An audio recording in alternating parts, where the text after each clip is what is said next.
Hello and welcome to Space Talk with the American Astronautical Society. I am Dr. Amir Gohardani, the host of Space Talk and the editor-in-chief of Space Times.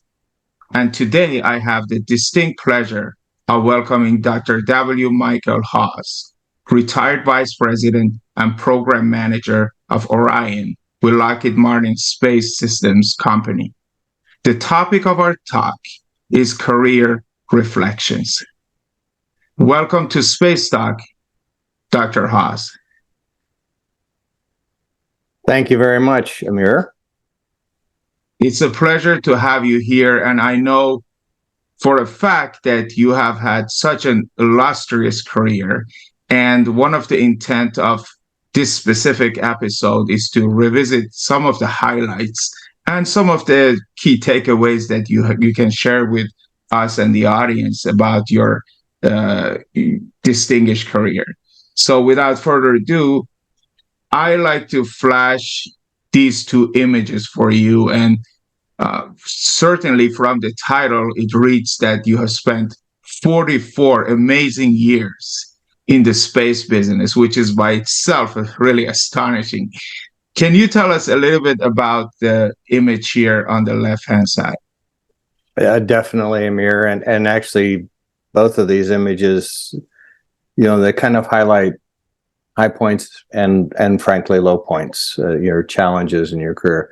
Certainly, the picture here on the left, I am with Jim Ray and Ron Burke from the American Astronautical Society, receiving the Spaceflight Award this last year, which was a huge honor for me that I had been nominated and selected as the Spaceflight Award, which is the highest award from the AAS, which I have been a proud member for many years and certainly appreciate that recognition. Definitely well deserved, Dr. Hawes. And on the right-hand side, it's a C-SPAN footage, actually. It's a video, but it's just a snapshot. Can you tell us a little bit about that? Yeah, and this is kind of the other aspect of thing. The video is actually just a snapshot from a conference we were having to reflect back on the Columbia accident, 10 years after the accident, and the lessons we learned and the role I played in helping do return to flight activities. In some ways, that's a very down part of one's career, is having to deal with major accidents like that. And in my career, NASA had to face both the Challenger and the Columbia accidents. But being able to share how I had been involved in the Columbia return to flight activities, the investigation activities, and then what I felt that we have learned in the year since, I think has helped all of us work through the challenges that we have faced with those major accidents. Certainly, and thank you for pointing that out, because the way to see this image as a positive one is really the knowledge transfer that came from really this tragic and horrific incident and accident that happened. And it's one of the constant reminders for anybody who's involved with any type of space technologies and really the aerospace field overall, is that there's huge amount of risk. And specifically when there's people involved, those get elevated to really unprecedented level. And it's really tragic that sometimes the end result could be loss of life. But again, here you are certainly shedding additional light on the lessons learned. And I think that's a great key takeaway from that image, although the backdrop is certainly tragic. So seemingly you have already given us the high and low. There's so much you have done in your career that's been very illustrious, and certainly we have this pictorial journey. I ask you to kindly explore with us. So any of those images, certainly there are snapshots of your career. So any of those images that you like to drill more into and zoom into, please share a little bit about your background, where you started, and of course, how you evolved through your career. Yeah, thanks very much, Amira. I built this chart for a new employee briefing for our Lockheed Martin space team, to just kind of show that, many of us have had lots of different experiences in this business, and we have, in my case, I've been at it a very long time, as we've talked about.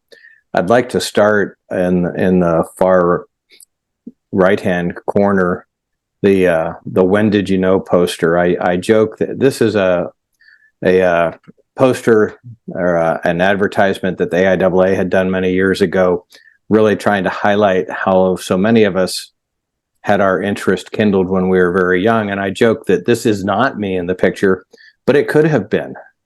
I was very into rockets young, and that started to build my interest. But I was an Apollo kid, so I was 13 when Neil and Buzz landed on the moon, and by that time I was already hooked. I wanted to find a way to work in the space business, and didn't really know how to go about that, but over time determined that aerospace engineering seemed to make sense as a path to pursue. And then got fortunate and met a NASA engineer as I was beginning my senior year of college, who worked at the Johnson Space Center, had connections with the team there. And so I graduated from the University of Notre Dame and moved right down to Houston and started to work largely on the Space Shuttle program, but there was also a little interesting twist at the beginning. At that time, JSC had not hired for a long time, about 10 years, or only small numbers of individuals were being hired, but they were starting as a staff to get ready to fly the space shuttle. So the group that I first started my career with was the mission operations group at JSC, the folks that staff mission control. But the very first thing that happened was that for a few of us, they needed folks to staff what ultimately became referred to as the Skylab reentry program. And Skylab had been boosted higher in its orbit at the end of the crew visits, but not high enough. And so it had started to degrade its orbit. And for a number of months, it was a matter of, will the shuttle get to Skylab and boost it higher, or will it actually boost it down into the ocean? And it became obvious that it was not going to make that. The shuttle schedule wouldn't make it. So there were a number of us on control teams that were helping to try to keep Skylab healthy and then influence its reentry into the atmosphere at the end of life. And that was a fascinating experience for me, because it actually partnered me as a brand new college graduate with several of the engineers that had worked all through the Apollo programs. And you talk about knowledge transfer in terms of the Columbia case. We talked about the personal knowledge transfer that I had in that time was just huge. Spending so much time with these veterans of Mercury, Gemini, and Apollo, where I could really learn how things worked and really how mission operations was conducted. I then moved into space shuttle flights, worked several flights focusing on payload operations, particularly focusing on satellite deployments that we did from the shuttle. All of my shuttle flights, I worked up until the flight before the Challenger accident. After the Challenger accident, then during that period of return to flight,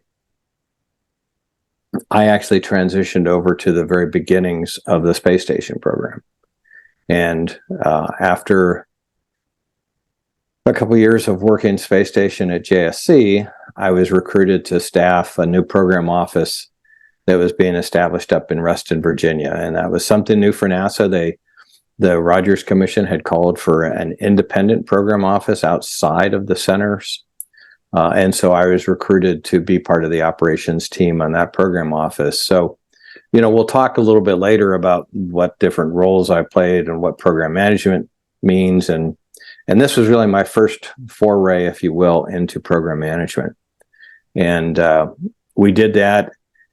In '93, there was a transition of the program, and it did a couple things. One, it returned the day-to-day leadership of the program to the centers, but we also incorporated the Russians, and it merged into what is now the International Space Station.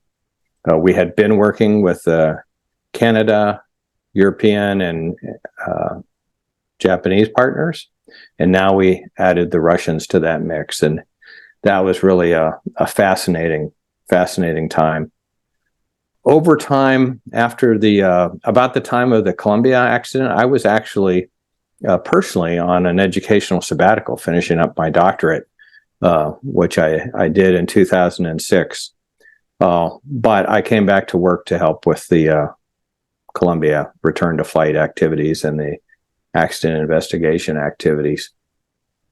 Just a question I have for you, Dr. Hawes. Mm-hmm. In the transition that you made from obviously from Notre Dame to Johnson Space Center, how can you explain the type of learning skills that were they different, from your academic experience to the hands-on experience? And of course, you had wonderful mentors and leaders who could actually share so much knowledge with you. Can you tell us a little bit about that for those individuals who are looking to maybe transition from academics into the industry? No, that's a great point, Amir.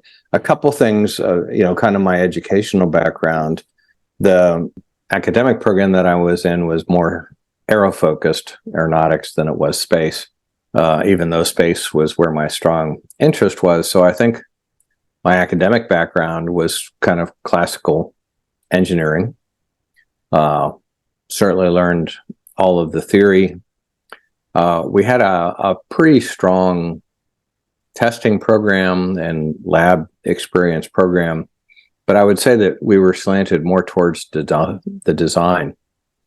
Yes. When I went to JSC, the role that I was hired into was way past design. It was really in learning how to operate a system that had already been designed and in fact built. And so that was all learning on the job. And I was really fortunate, as you said, to have mentors in doing that. The folks that had been the mission control staff for Mercury, Gemini, and Apollo that I was working with day in and day out. And so that was just a huge benefit to me. But it was not something that my academic career would have necessarily prepared me for. Certainly, it gave me a great engineering foundation. Yes. That I could build from.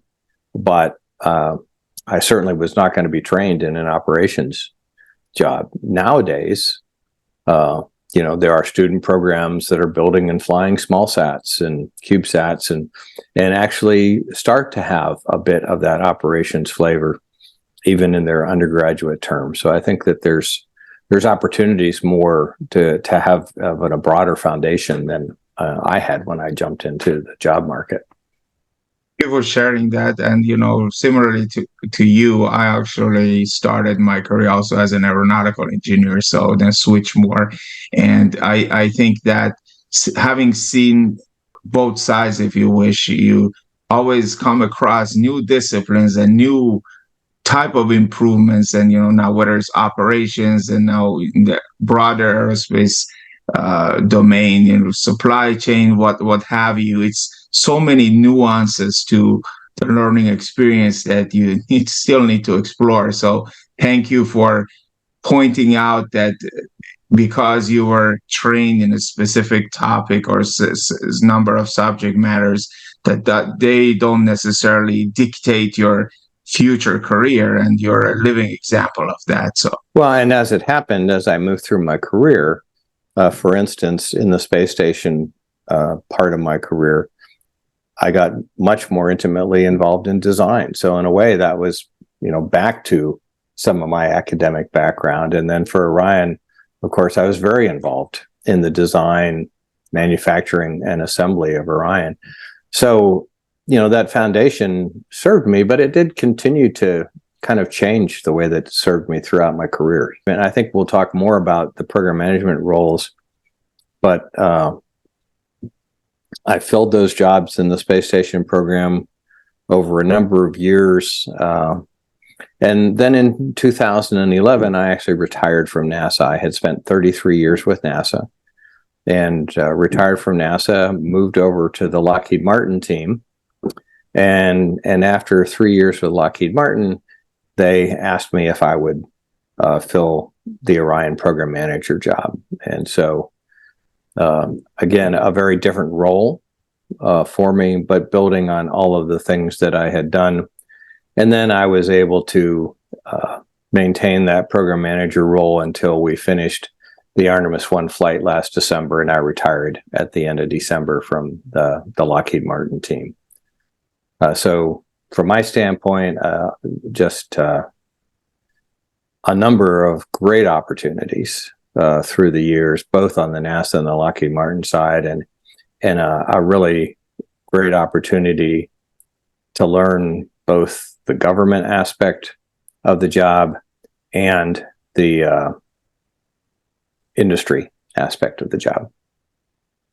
Yes, and I think as we explore what you've done, particularly with regards to program management, we can actually get much more details about that. So you talk a little bit about some of the programs you work on, and I want to bring your attention to Artemis I.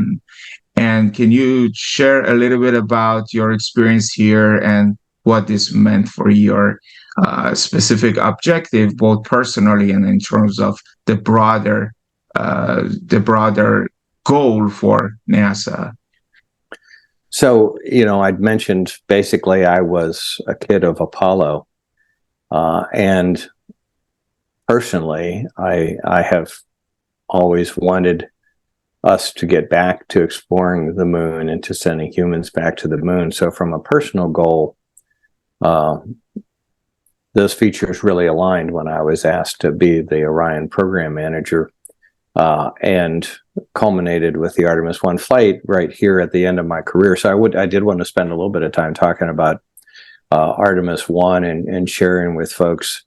So this is the first human-capable lunar spacecraft that the U.S. has built in over 50 years.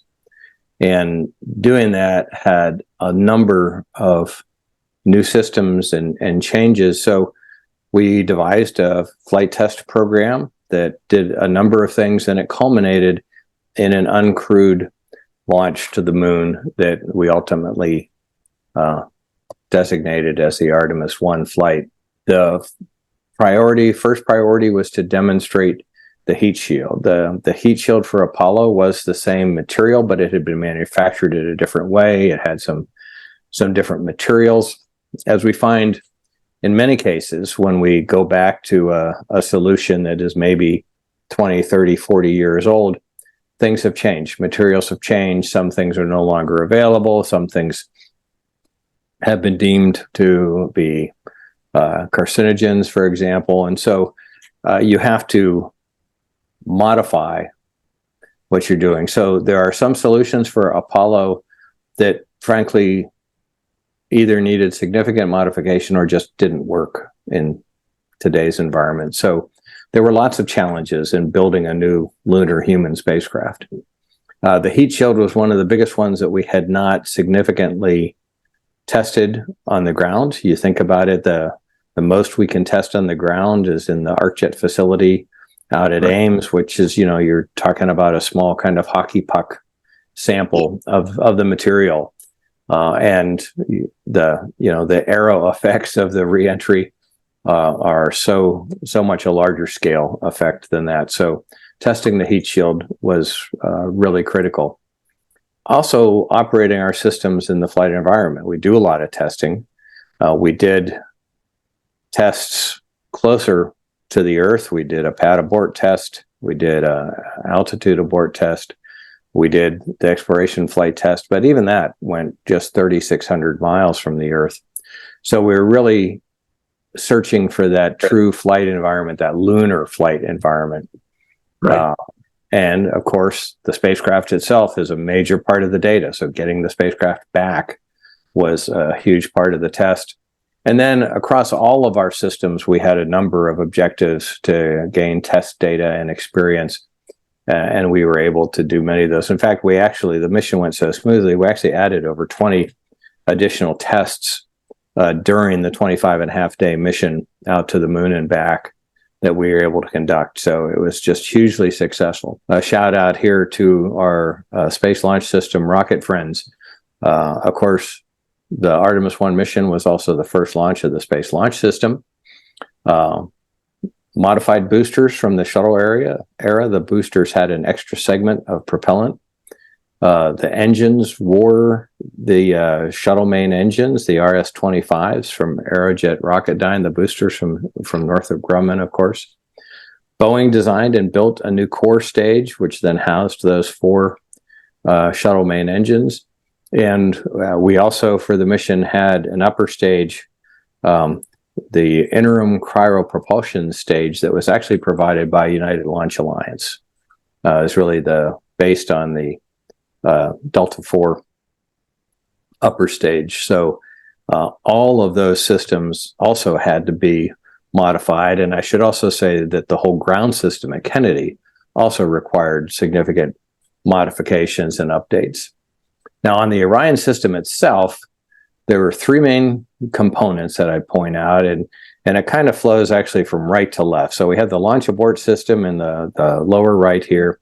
That was a new system after the Columbia accident. NASA's requirement was that any new human system had to be 10 times safer than the shuttle on launch, and we met that with our launch abort system, which had 3 distinct motors, one to separate the entire capsule from the stack if there was a problem, another motor that we call the attitude control motor that actually oriented then the capsule, and then the jettison motor actually kicks the launch abort system itself away from the capsule. Those had been demonstrated in a couple tests. And in the normal case, only the jettison motor operates every flight. And then we move further to the left to the crew module. Obviously, that's where the crew spends all their time, and that's all the common data systems, the life support systems, all the things that it takes to keep the crew. But back behind that is a service module. And in this case, we had an interesting challenge in that NASA, in order to start building international participation in the Artemis program, asked the European Space Agency to provide a major portion of the service module. And so on the Lockheed Martin side, we built that upper ring where you can see the NASA worm logo.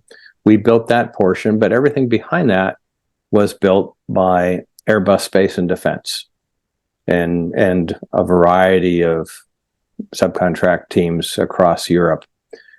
So we also had a large integration job that involved that international negotiation, design, and integration with our partners at Airbus, even though we did not have any strong contractual relationship between us. It was a government-to-government arrangement, but it did really put us in a position that Lockheed Martin and Airbus had to work very, very closely to make everything a success. And I think that's one of the things that I'm most proud of in this particular development is the way that we were able to incorporate that. And I think particularly when we talk to our students, they don't really think about this the same way. Lockheed Martin and Airbus are actually the 1 and 2 space defense companies on the planet. So we actually compete in just about every arena. So to form a strong partnership in this Orion arena, while it's not totally unusual, it's still a challenge because you are dealing with one of your toughest competitors, but in a way that you have to be just absolutely locked together. And that's a great insight that you share, because that collaborative spirit needs to be there, but also more importantly, it's so a lot of risk involved with these programs, right? And in terms of the program management, I can just presume that it presents some challenges that needs to be overcome. And while the competitive spirit is, it comes in confluence with the collaborative spirit, it just becomes an interesting journey, so to speak.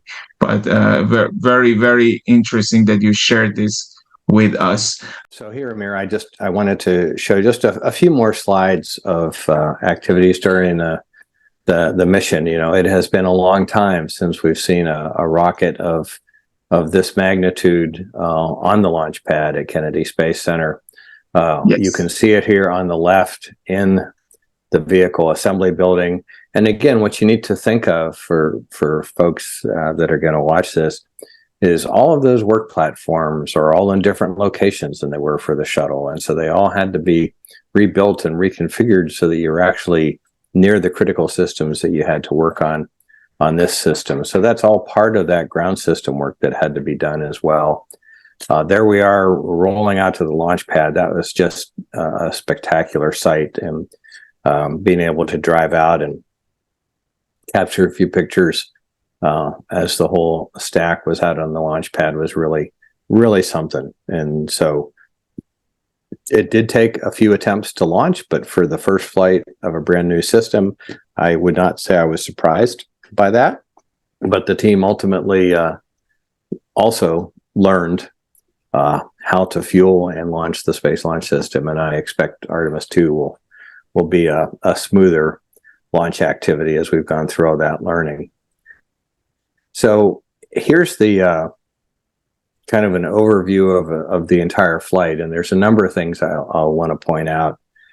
When we launched and before we did the translunar injection burn to go towards the moon, we carried a number, or NASA carried a number of CubeSats and the interface between the Space Launch System and Orion. So once Orion was off of the upper stage, then they deployed these CubeSats out.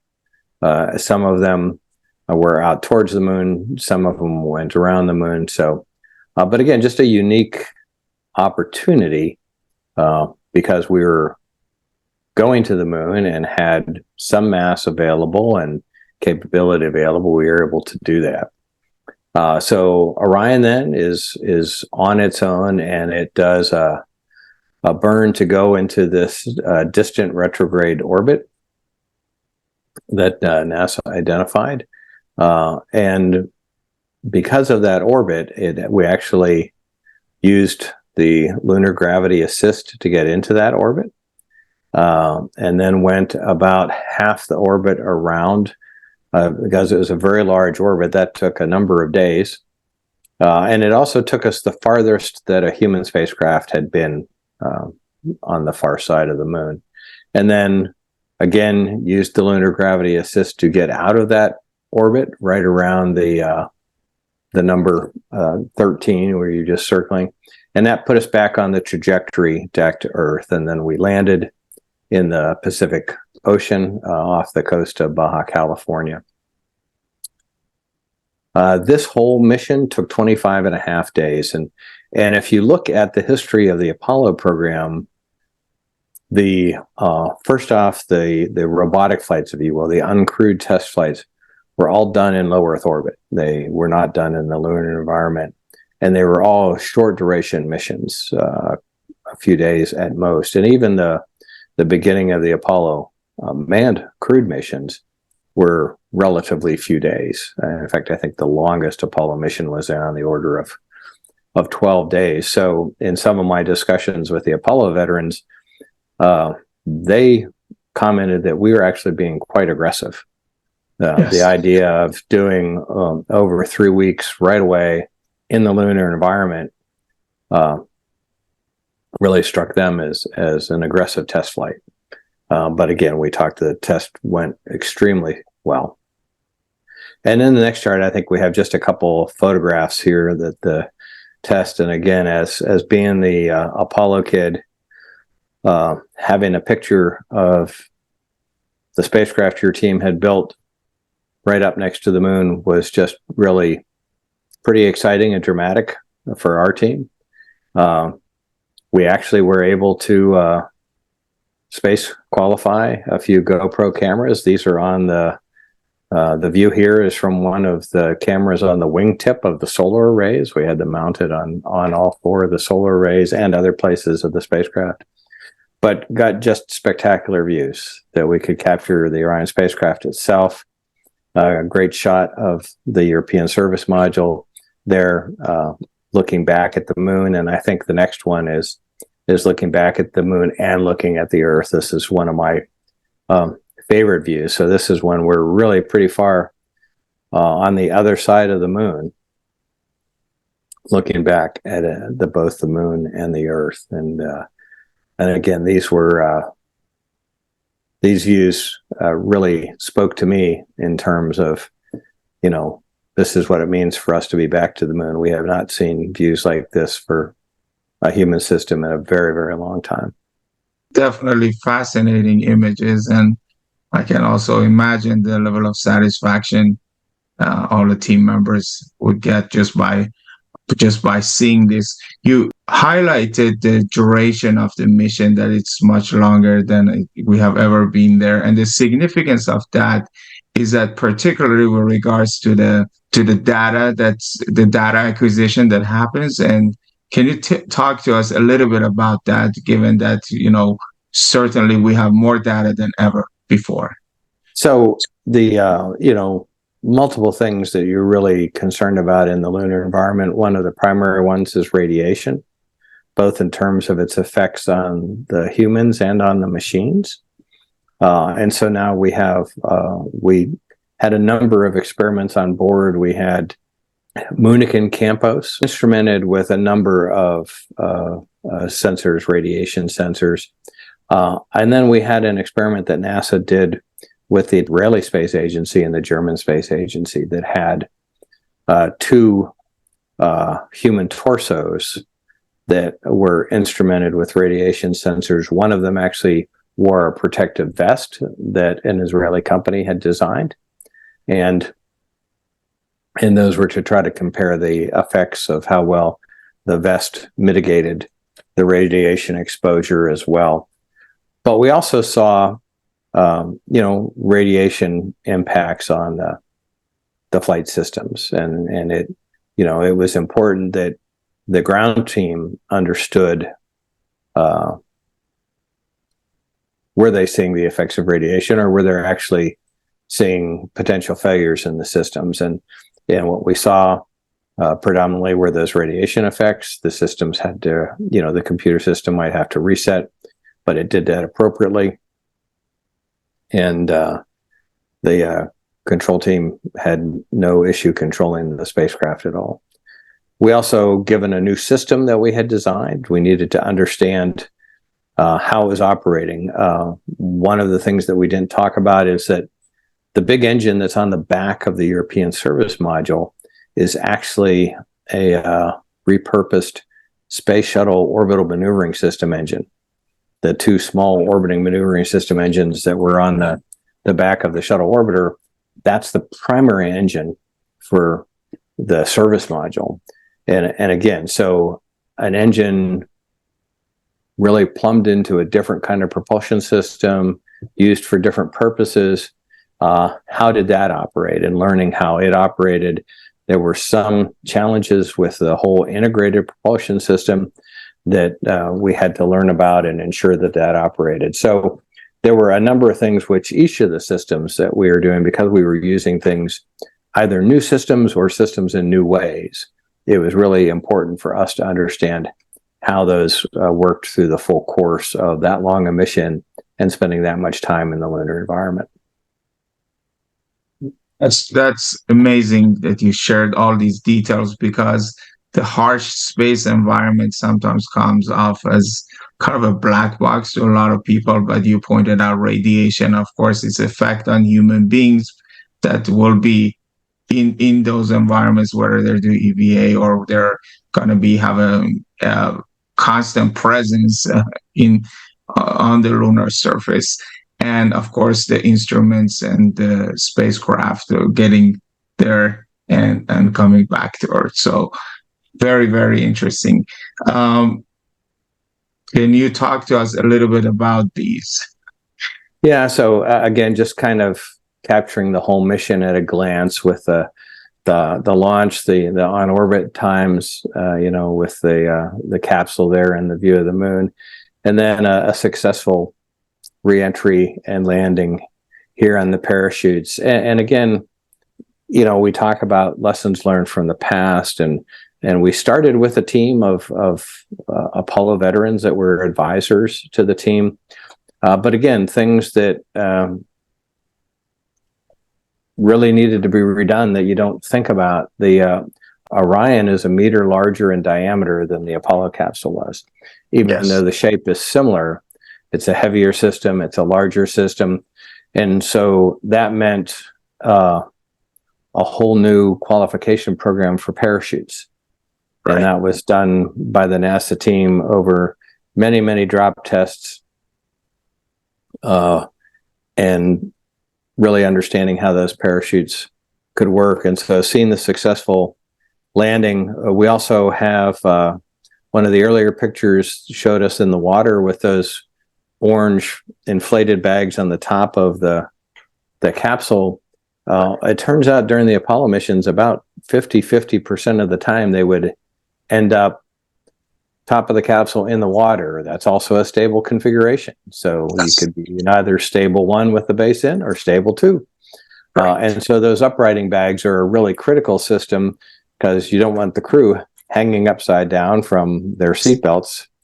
So that uprighting system, and that was one of the issues that we had on our exploration flight test, that we had some issues with a couple of those inflating bags. And so it is really critical that we demonstrate those as well. So even things that it seems like you have done before, because you have a different integrated system and a different use, it really drove a very extensive test and development program. One other thing I talk about just a little bit, Amir, just as another fun thing, thinking future technologies, Lockheed Martin and Amazon and Cisco actually built a payload inside the crew cabin that was an Alexa.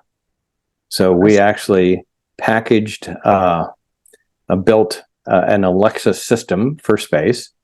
It also had a tablet with it that was connected through a Cisco whiteboard system. So we could have folks come into the Mission Control Center and actually ask questions of Alexa while she was riding in the capsule, and had a really nice promotion with the Amazon folks that if you still ask Alexa about her mission to the moon, she will explain the Artemis I mission to you. Right.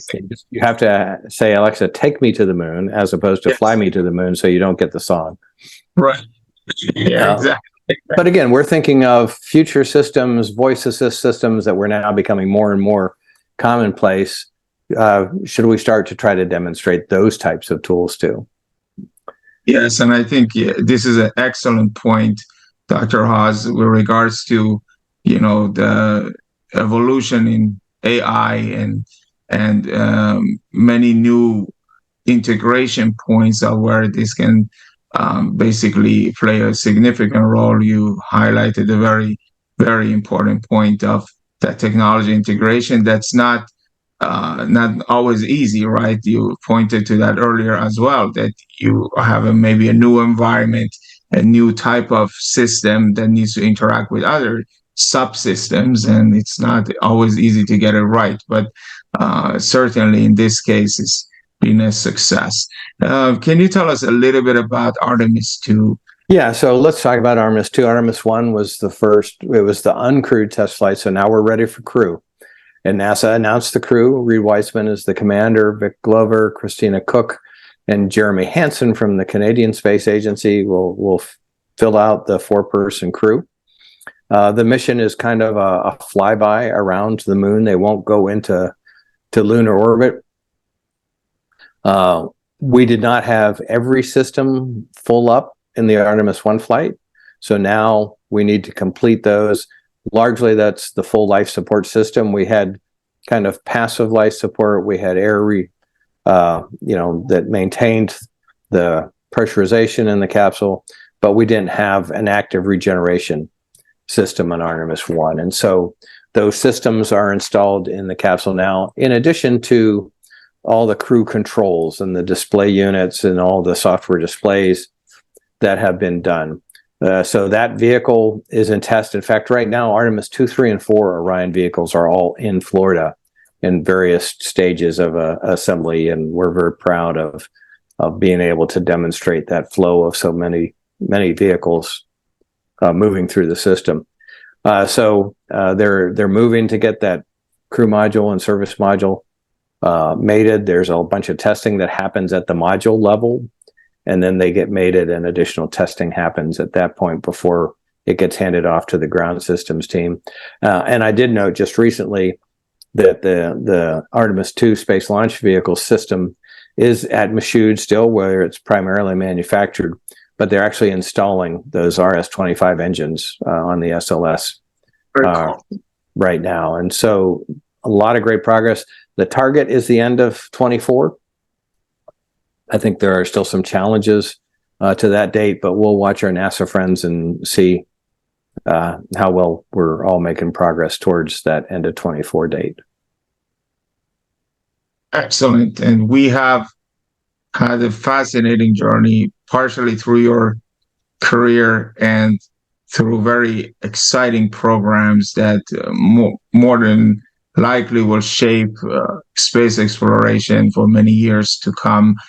And at this point, I'd like to just ask you to maybe explain a little bit what the life of a program manager or vice president, which was your role, what that entails. And I know that it's a very broad question. And of course, from your engineering expertise, you, after a while, started learning more of the overall picture of how things come together, and of course got into program management. So it's a huge shift in my opinion, because I've served in both of those roles.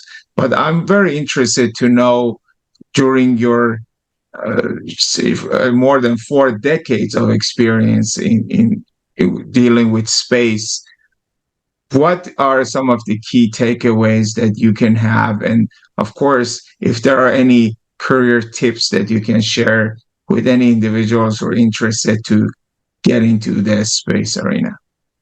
So, and I think, Amir, we're really trying to hit, a lot of our younger professionals and students in this discussion.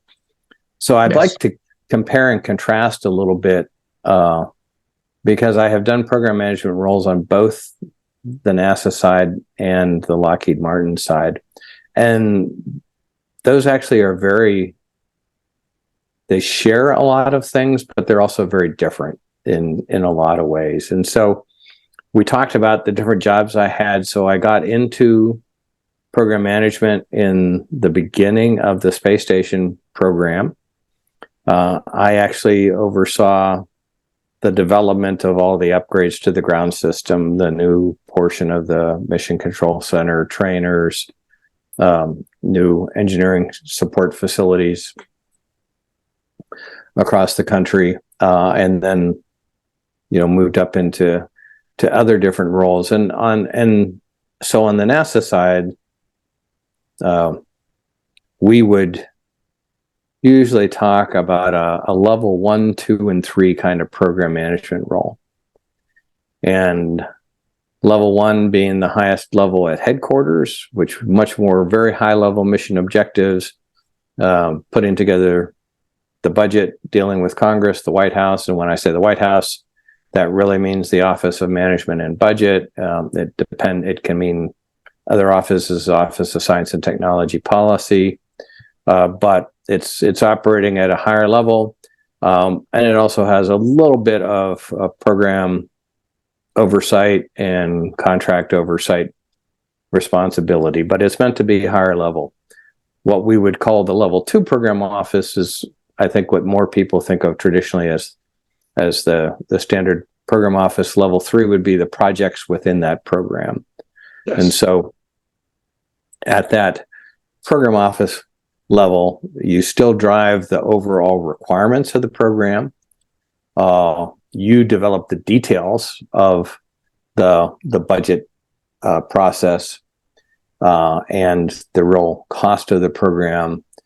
You have very much the direct oversight of the program performance, and you also have a role in the oversight of all the different center components that are providing support to the program. So if I put it in the context of the old space shuttle program, level 2 program office was in Houston, although they had offices and other centers.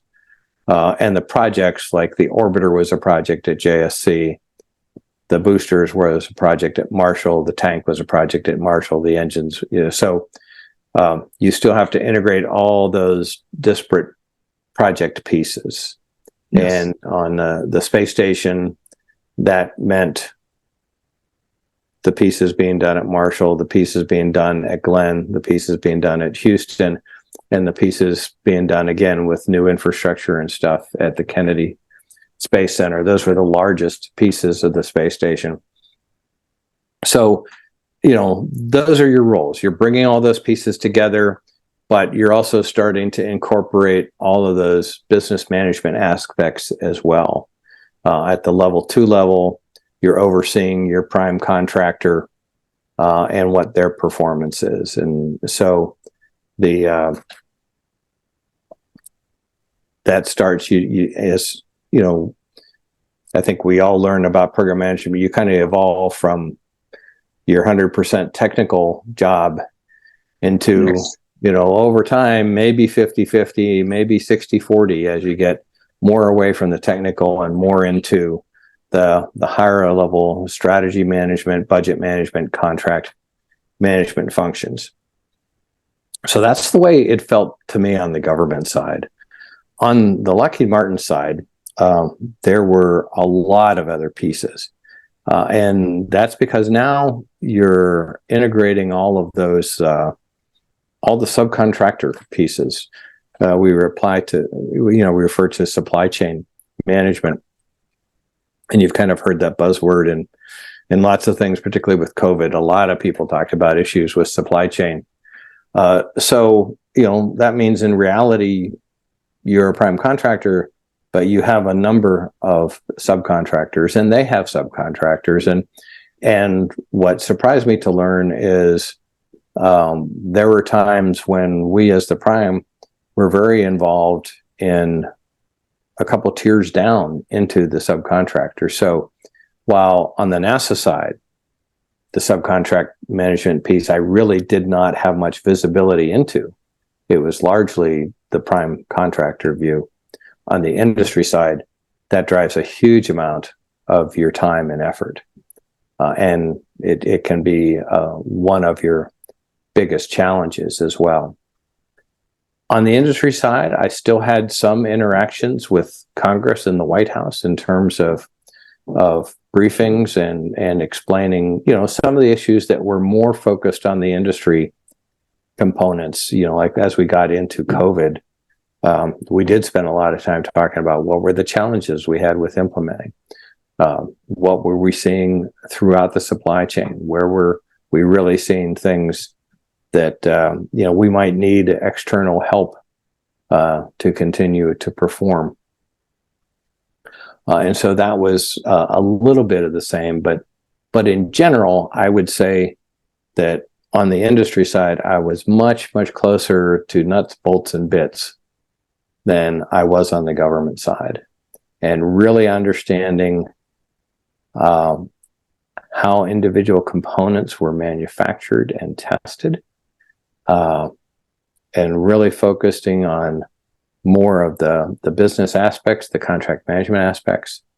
And then there is an aspect that's not on the government side at all, frankly, is the fact that on the industry side, you do have financial responsibilities to the company. And so there are certain financial performance parameters that our team was evaluated on every quarter that we fed into the larger Lockheed Martin system that became part of what Lockheed reports out to Wall Street in terms of quarterly earnings. And that's certainly something that you don't have on the government side that is an unavoidable part, I would say, of the industry side. But for me, it was new learning, and I really kind of enjoyed understanding all of those different aspects of it. Thank you for contrasting that. And I think you highlighted very important points. I think from how my own experience has been with regards to that is certainly in the industry, from the industrial perspective, there's a lot of the risking that goes on there, right? You want to make sure that the suppliers, the subcontractors, if they follow through, because as you say, it just flows up, and it's the reporting on the progress that's being made.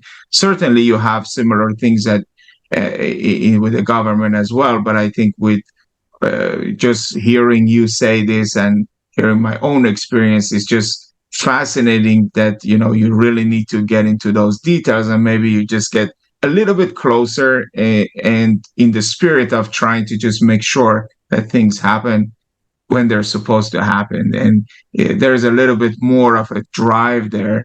And similarly, because you don't have the same level of maybe the box is opaque for you, you don't have that same level of insight to the subcontract work as you have on the industry side. Sometimes it just becomes that you rely on people doing what they say they're going to do. But with COVID, we noticed that some things were just beyond reach, right? And there were so many challenges, of course, as you highlighted, with the supply chain. And it's one of the intent I had with sharing that is because, when people talk about, I want to get into the, anything space related or aerospace related, it seems like it's not just technical. And today you have highlighted for us that you really need to master multiple number of skills to be able to operate in this domain if you want to lead programs and if you want to bring at least newer things to the market. And it's something that you consistently has done, whether you were in government or where you were in the industry. So it's I think a very valuable lesson for the audience. Amir, could I hit on 2 points there? Of course, please. One, really following up in your comment about de-risking. And again, it's something that we don't necessarily think about. De-risking may be changing requirements for a subcontractor. It may actually be finding a second source for the subcontractor.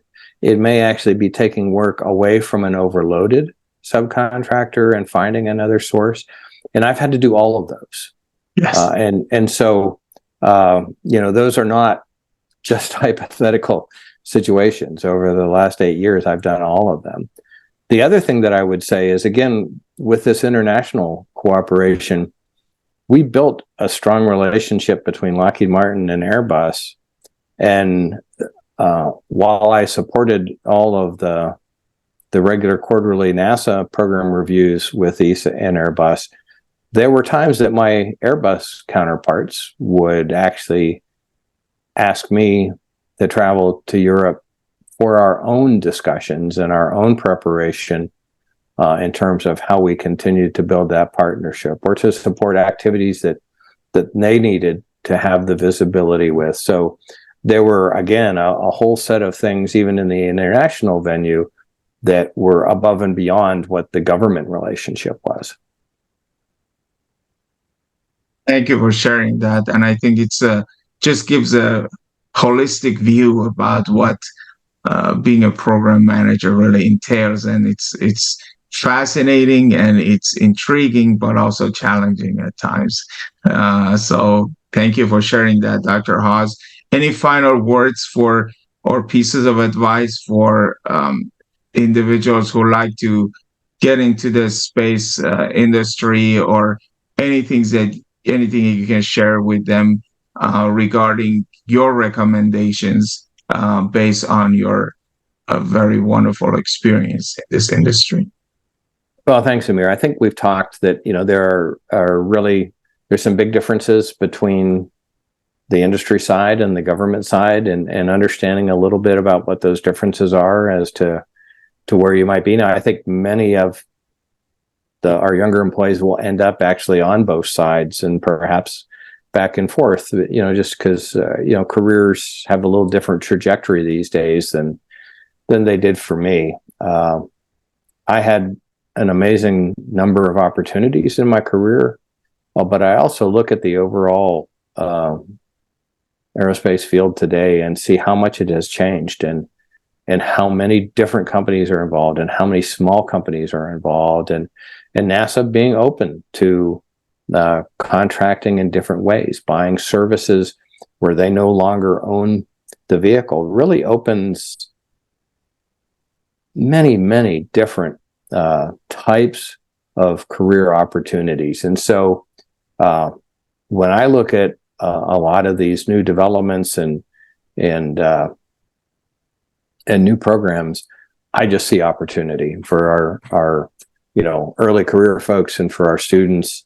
To me, it's a much broader canvas to be able to look to write their own journeys on. And so I think that is also very, very exciting. I'd like to thank you so much, Dr. Hawes, for spending your time with us here at Space Talk. It's really been a pleasure talking to you and learning from your expertise. Thank you very much. You're quite welcome. Thanks for inviting me, Amir.